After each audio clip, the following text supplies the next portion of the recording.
And then let's finally move into this roller coaster of a ride for SB4. It looks like a Fifth Circuit Court judge. It was maybe hours after the Supreme Court allowed a stay. Now the Fifth Circuit Court judge has ruled against SB4. So what's going on?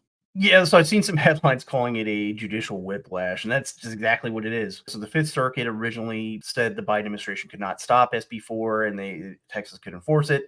And then the Supreme Court has blocked it for weeks and then reversed their course. And then almost immediately, hours later, the Fifth Circuit said, actually, we changed our mind. And they had a hearing yesterday, and it looks like two of the three judges on the Fifth Circuit panel support the Biden administration. And that's all that includes the Fifth Circuit Chief Judge Priscilla Richmond. And they're really signaling that they're going to side against Texas on this. And on top of that, the Mexican government is also filing a brief with the Fifth Circuit in support of blocking SB4. And so far, it seems like the court's decisions on these stays have kind of been all over the place. But I think Texas is likely to lose in the Fifth Circuit, which is scheduled for the 3rd of April, the next hearing where they're actually going to sit down and do oral argument, which means that a Supreme Court appeal by Texas most likely is probably going to go into next year because they have to schedule oral argument and then they take possibly up to 6 months to release their decision. In that case, which I think is also likely to side with the Biden administration. Mm-hmm. Hasn't the argument from Ken Paxton, the Attorney General of Texas, hasn't his argument been the Fifth Circuit Court is favorable to Texas, more favorable than any other court in the United States? And so, okay, so great. So we have this ostensibly favorable Fifth Circuit now ruling against Texas, at least temporarily. Robert, I agree with you. I think it's likely headed to the Supreme Court, but I'm with you. I think this is unlikely to result in the Supreme Court allowing SB4 to move forward. Thanks for that, Robert. And on that topic, let's stay in Texas because left-wing civil rights groups are mobilizing in anticipation of future action by the state of Texas on SB4. So again, there was that short gap where Texas could enact SB4. So that would allow state and local law enforcement to go arrest and deport illegal aliens. So we mentioned SB4 is in limbo, but that's not stopping some left-wing groups like the Texas State AFL-CIO, that is the Union of Labor Unions, essentially, and the National League of United Latin American Citizens. They've started an organizing campaign to challenge the enforcement of the law outside the courts, so in the public sphere. The League of United Latin American Citizens, or LULAC, began a campaign to educate citizens and illegal immigrants on what to do if stopped by law enforcement. Also, there's a group called Workers' Defense and also the Texas Civil Rights Project are involved. And this education campaign it almost certainly doubles as a way to recruit, organize, and mobilize for protests if SB4 is allowed to be enforced. This is not a simple, hey, we're going to come out and give you a talk and share some pamphlets on what to do. We want your name, we want your phone number, we want your email address, we want a way to contact you. I think it's unlikely, as Robert and I just discussed, that SB4 is going to be found legal by the Supreme Court. But in the off chance that SB4 is allowed, either in part or in whole, then major protests in Texas cities are likely, and they're also likely to grow as national organizing groups get involved. I think this is one of those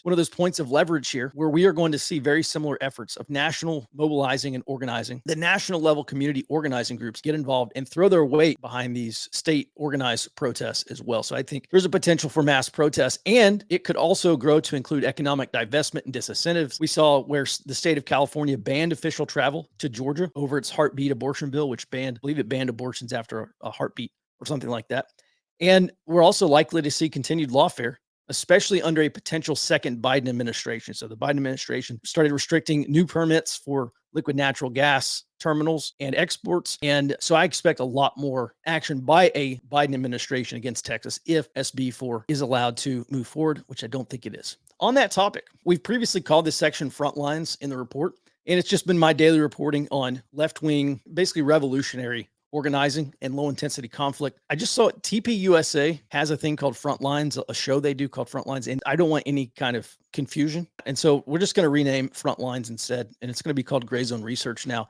And again, it's my daily reporting on what the far left is doing. On that topic, there's a US-based Marxist-Leninist political party called Workers' World Party. I've talked about them many times. And they're proposing that this year's International Workers' Day, they're proposing that it center on action in solidarity with Palestine. They want it to be referred to as Workers for Palestinian Resistance Day. And a recent communique called on, quote, the most radical and advanced sections of the movement to take the lead in the struggle, so the Palestinian struggle, and ultimately bring about a political turning point. And there are two very important points here. The first, May Day this year falls on Wednesday, the 1st of May. May Day marches and rallies that have occurred closer to the weekend, so especially on a Friday or Saturday, have tended to be a lot more rowdy than midweek events. This year may buck that trend, being on a Wednesday, because Israel's anticipated military campaign into Rafah is likely to incite activists, and so they may turn out in greater numbers for May Day. If you live in an area, a Seattle, a Portland, a Boston, other places where there are large May Day turnouts, I think this is going to be a good indicator of where these far left groups are. If they do start to engage in direct action